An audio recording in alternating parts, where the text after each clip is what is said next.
Good morning, everybody. Welcome to yet another edition of General Knowledge. Today, we're going to focus on COVID-19, and we will go through some of the causative factors associated with COVID-19 along with the vaccine. Today, I would like to focus on explaining 4 different kinds of vaccines as an introduction to this session. Number 1, live attenuator vaccine. Live attenuator vaccine uses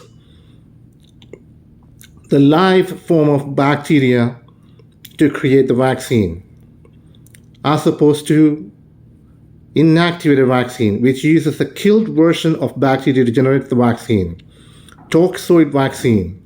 Toxoid vaccine uses a less harmful bacteria to create the vaccine. And finally, mRNA vaccine. mRNA vaccine is the messenger RNA vaccine that is used to generate or create an immune response in the cell upon activation of this protein. An mRNA based vaccine is what is used for COVID-19. COVID-19 is caused by a bacteria called SARS-CoV-2. Severe acute respiratory syndrome, coronavirus 2. This is the virus responsible for causing COVID-19. The world is all about pandemics and epidemics. When we speak of pandemics, we would like to begin from the very first one, while existing way in the past history of our world. It is the Black Death or bubonic plague, which occurred during the early 14th century, which resulted in the killing of 500 million people. I take that back to 200 million people, as opposed to the Spanish flu, which was responsible for the death of 50 million people. As many as 50 million people said goodbye to the world, which broke out right after the First World War. Smallpox is known to have created the most fatalities in the world, ranging from 300 to 500 million worldwide. When it comes to COVID-19, as we all know that it was responsible for the death of over 7 million people worldwide. US alone, we had a total death of over 1.3 million. And we are still not immune to this fatal disease, if you will. COVID-19 is characterized by having severe headache, fatigue, shortness of breath, and respiratory failure is what causes death associated with COVID-19. When we talk about COVID-19, we must also talk about the receptor responsible for COVID-19 activation.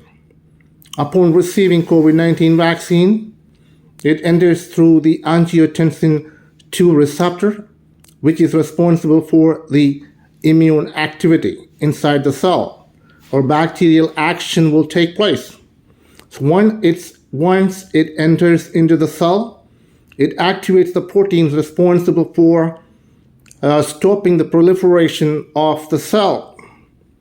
So when we talk about angiotensin II, ladies and gentlemen, we must include the renin-angiotensin-aldosterone system, which is a hormonal cascade which is responsible for regulating the blood volume and fluid balance in the body.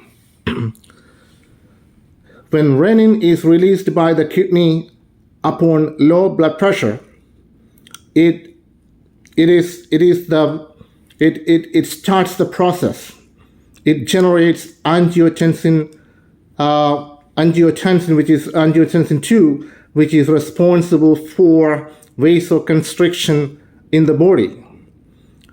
And angiotensin is also responsible for the release of aldosterone from kidney, which retain sodium and water in the kidney, in turn creating high blood pressure.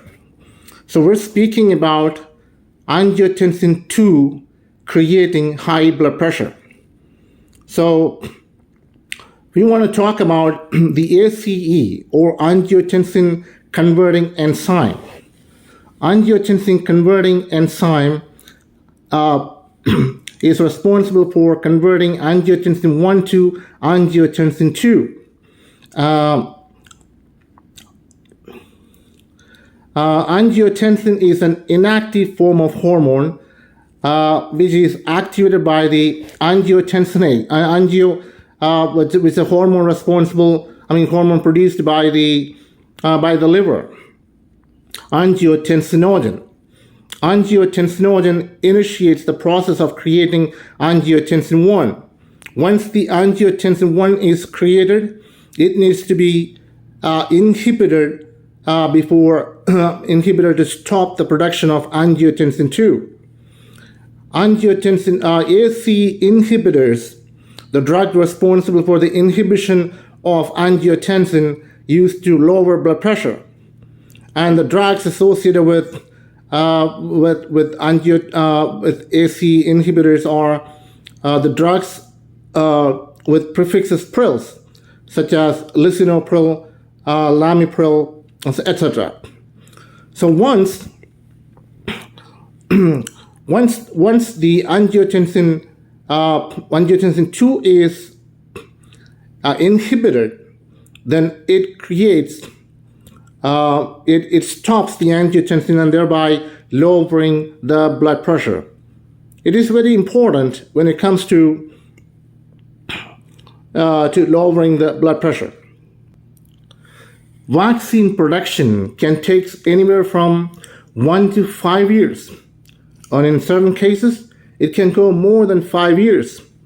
But we were so blessed to have the opportunity to produce vaccines for COVID-19 in a fast manner because it was mRNA-based vaccine. mRNA-based vaccine is the one that can be generated in a short period of time. Upon having different kinds and many kinds of clinical trials, we were blessed to have the opportunity to the introduction of COVID-19 vaccine. And COVID-19 vaccine is associated with many health problems. It is known to create cardiac arrest or myocardial infarction for many people. And many heart attacks in this country were associated with COVID-19 vaccination. So it is not advisable by any healthcare professional that you must take vaccine if you think it can cause severe health troubles, including heart attack. This is a known fact. I'm not advising you not to take it or take it. I'm just simply telling you based on what I have learned. So COVID-19 is still in existence at various places in the world, especially in the United States. And it is still a contributing factor to many deaths in our country. We want to focus on to debilitate, to lessen the effect. We want to completely eradicate COVID-19 in our country and all across the world. The World Health Organization has been on the lookout for various opportunities to interact with people that are suffering from COVID-19 pandemic for many months in the past. And they are on their way to achieving greater success along with the U.S. government. So the Department of Health and Human Services is responsible for handling the affairs associated with COVID-19 in this country. And they have been so blessed to have the opportunity to get the expertise of many professional scientists and doctors in this country to pave the way to invade and to eradicate or root out this pandemic in our country. The Centers of Disease Control and Prevention is responsible for providing insights into COVID-19 in terms of what is happening in our country, how we can overcome the challenges associated with this pandemic. It is definitely a crippling factor when it comes to sustaining life in our country today. Medical science is definitely pushed to the limit to understand what is really causing this. We know the bacteria and the virus responsible for this, and yet it is still continuing on with this crippling factor, the killing factor associated with it. Ladies and gentlemen, that's all I have for COVID-19 and vaccines. And as a miscellaneous session, I would like to include something different. And I would like to focus on talking about agronomy. Agronomy is a science of soil management and food production that utilizes various disciplines from soil science, plant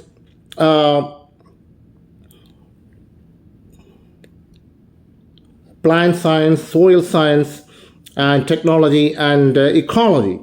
And they include many factors as well to enhance high level of food production and to generate high yield in food production while conserving environmental factors and also